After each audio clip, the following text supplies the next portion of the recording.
Everybody, I'm Courtney Hashey, cookbook author and blogger. Welcome back to Court of Kitchen. Today I'm making a fun little treat. It's interesting. It's roasted fall fruit quesadilla. It'll make sense in a little bit. Let me show you. So in this bowl here, I have one pear that I just sliced into about a half-inch slices.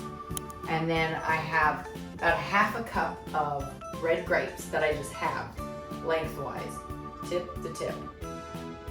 And now I have an apple. So the way I cut an apple, I think the easiest way is just cut the sides. You know, a lot of places they'll call them cheeks. And then I just gnaw on the inside when I'm done. I think it's the easiest way to do it. And then this is a snack for you. Snack for the cook. Okay, so now the apples take a lot longer than the pears and the grapes, of course. So this I'm going to slice into like quarter, maybe 2/3, because we are roasting this all together.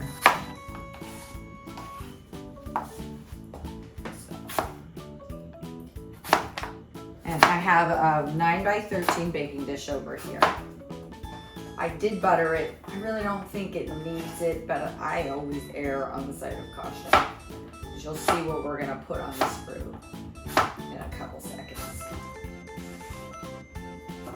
It smells so good. I'm using Honeycrisp apples. I love them. You can use Fuji. Just get a sweeter apple.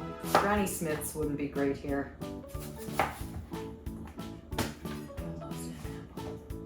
Okay, now I'm gonna move these in with our pears and our grapes. Perfect. Now all I'm gonna do, put on here, I love lemon with any kind of fruit, any time of the year, to say the least. So, but I don't wanna add the juice because we don't want extra moisture. Because when we roast these, we're roasting them to concentrate the flavor. So, that's concentrate the flavor and to kind of dry them out a little bit.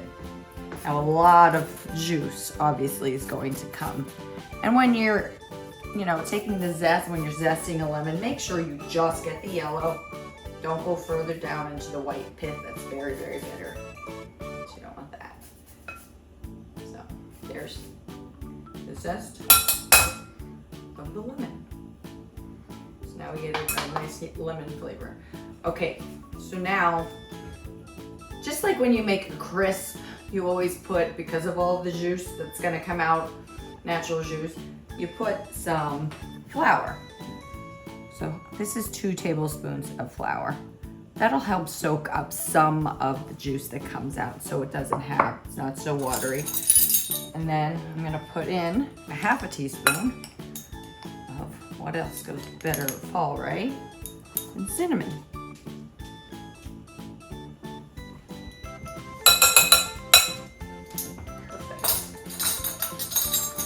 Of course, I'm gonna put a dash of salt, because salt, even in sweets, makes it better.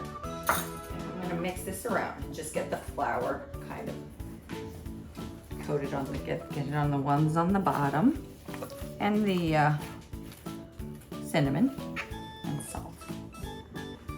Okay, they like to stick together. Enough flour. Okay, now the only sweetener I'm putting in here is a little bit of honey. I like honey instead of confectioner sugar and stuff. You can use that, but honey has flavor. So I'm gonna put in a tablespoon and a half. If you want a little bit more, you can go to 2 tablespoons. But I'm not looking for sweet here. I'm looking for, and we're making quesadillas, so obviously cheese is coming up. I'm looking just for round flavors. This is not necessarily what I would call a dessert. It's a treat. Think cheese board. You know when you have cheese and you have fruit, cheese board? That's what it reminds me of, kind of, in a little way. Okay, so the honey's in there, and we have our flour and our lemon zest. Smells good already. Okay, this goes in our 9x13, excuse me, Alex. 9x13 baking dish. 400-degree oven for 20 minutes, uncovered. You want this as flat as possible, which is why I'm using a 9x13, because again, we're trying to release steam, and again, we're gonna have a lot of moisture come out of it, but the best is to have it not stacked as much as possible. No cover, because again, we're trying to dry them out a little bit. 400 degrees, 20 minutes. Okay, that's good. Okay, now I'm done with this. Let's move this over here. Now, here comes the cheesy part. This is fun. It's exciting.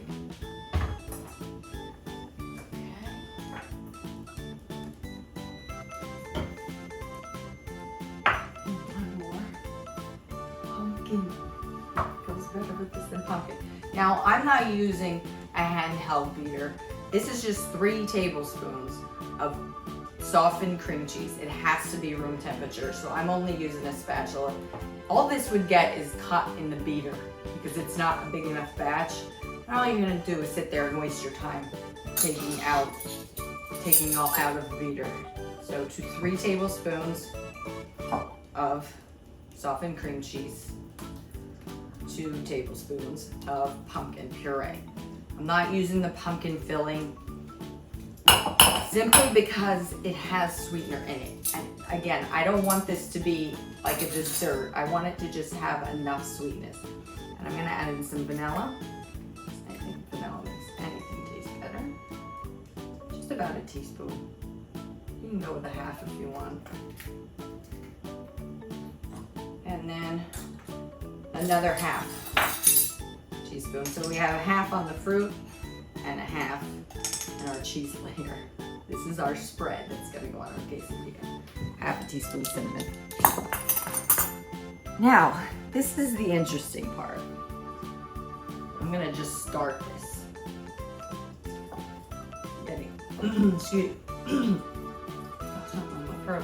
Excuse me. See how easy that comes together because it was room temp. So, oh gosh, it smells like Thanksgiving. Pumpkin, cinnamon. Oh, okay. No, it's not crazy. It's tasty. It's delicious. Sharp cheddar. A little over a half cup. Anywhere between a half cup and 3/4 of a cup. It's not gonna hurt anything. Put sharp cheddar in there. Now, that obviously adds a ton of flavor, but not just that. It's like glue. Like cream cheese isn't like glue so much, especially once you put it under heat, which we're gonna have the quesadillas, obviously. And beyond the flavor, it helps bring it together, stick together the quesadillas perfectly. So that's it for the spread. We're waiting another, I should have put the timer on. So I'm thinking right now, the timer should go on for about 15 minutes. So when those are done, we'll wait on that. We'll get our tortillas out, we'll spread it on there, and then we'll just put our tortillas in here and make our nice quesadillas. Be back in just a few minutes. Okay, we're back. Look at our beautiful fruit. It has come out at exactly 20 minutes. I pierced it with a fork. The pears, of course, are really, really tender. There's a tiny bit of give to the apples, which is exactly where we want them because they're gonna get more heat, obviously, as we put these on the stove. So I'm sure you noticed this was sitting in front of me, and I thought I was all done. I didn't put any sweetener in.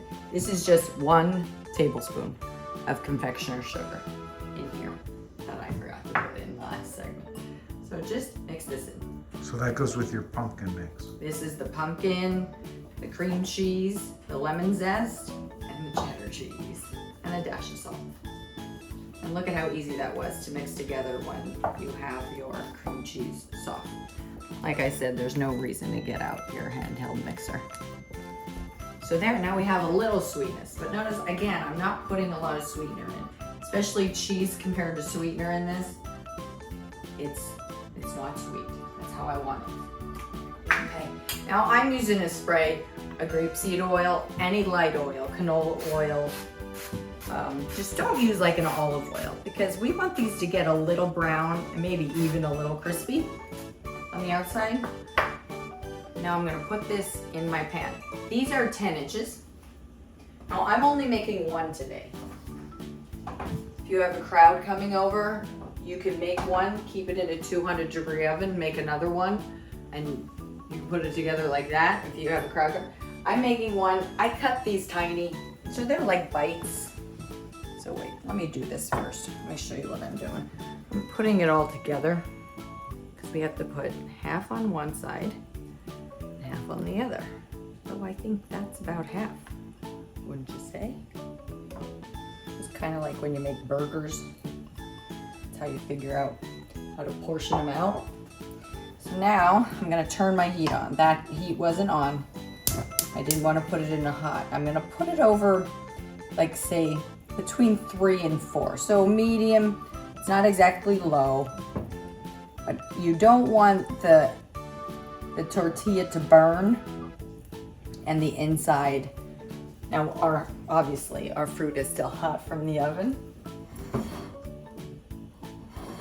I'm just gonna push this. I'm gonna push it almost all the way to the outside, but you wanna leave a little bit for anything that might squirt out. I'm gonna use my finger to get this off. That looks good to me. And it smells good to me, more importantly. Okay, now for our, it's right here. Yeah, that's still too hot. Now for our fruit. We're just gonna pour it right on top. Are you gonna work with me or am I gonna need, yep, I'm gonna need a spatula. Let's get it moving first. See, that's why I buttered it. So butter yours, just in case that happens to you. Now they'll come right out. Or they should. Okay, go baby, go. Just a few. I can put them in with my fingers. They are hot though, be careful. Now this, as you can tell, this is more of a knife and fork quesadilla. Because these are gonna be nice and thick. All right, and up the other side, on the other 10-inch tortilla, our other half of our cheese mixture.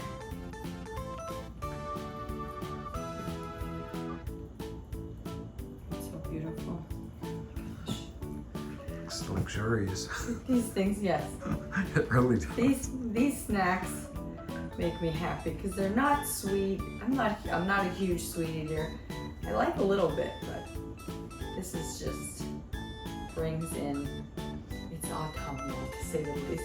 Okay, so now I'm just gonna put it on top of our beautiful roasted. It's really sticky, so it's not gonna fall off or anything. Our roasted fruit. Lay that out. Looks pretty good. I'm gonna put a little bit spray on there. Sprayed a little bit. Just wanna make sure it's okay. Okay, so we're gonna let this go on medium for about 5 minutes.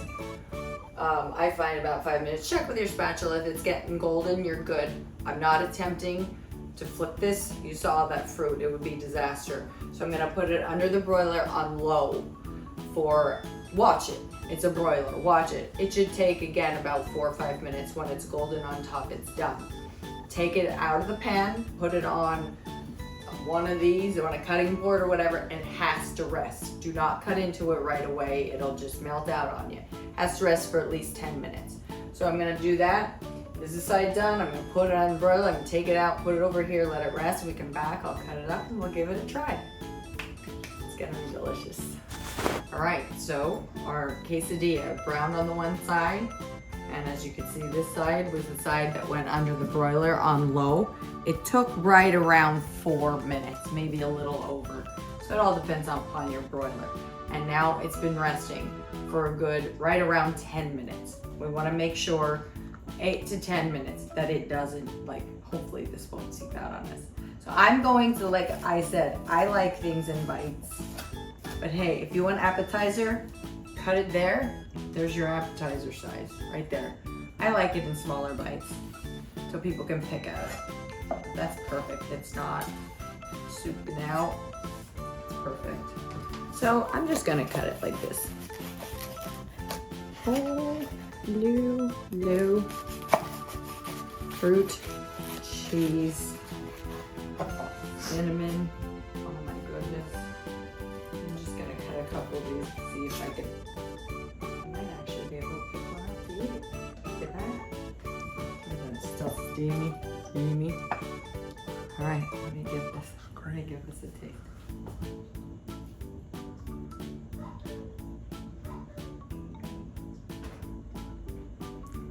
The apples are still have a little bite.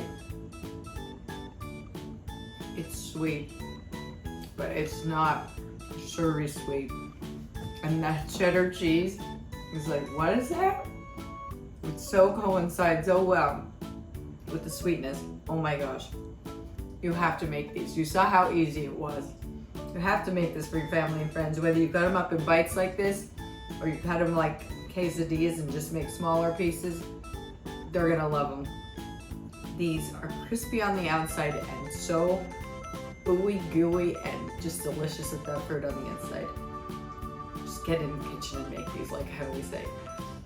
So your likes, shares, and comments always make me very happy, so please keep them coming. And if you haven't subscribed already, please do so. Remember, hit Bobby's cute little bell icon over there. If you haven't checked out my books, Chowders and Shakeups for the Week and Continental Tastes Volume 1, Volume 2, they're all available, Barnes & Noble and Amazon, so go check them out. You could also check out my website, CourtneyHashy.com, for more fun recipes and a lot of other fun information, as well as my blog. So, as I always say, until I see you again very soon. No, I'm always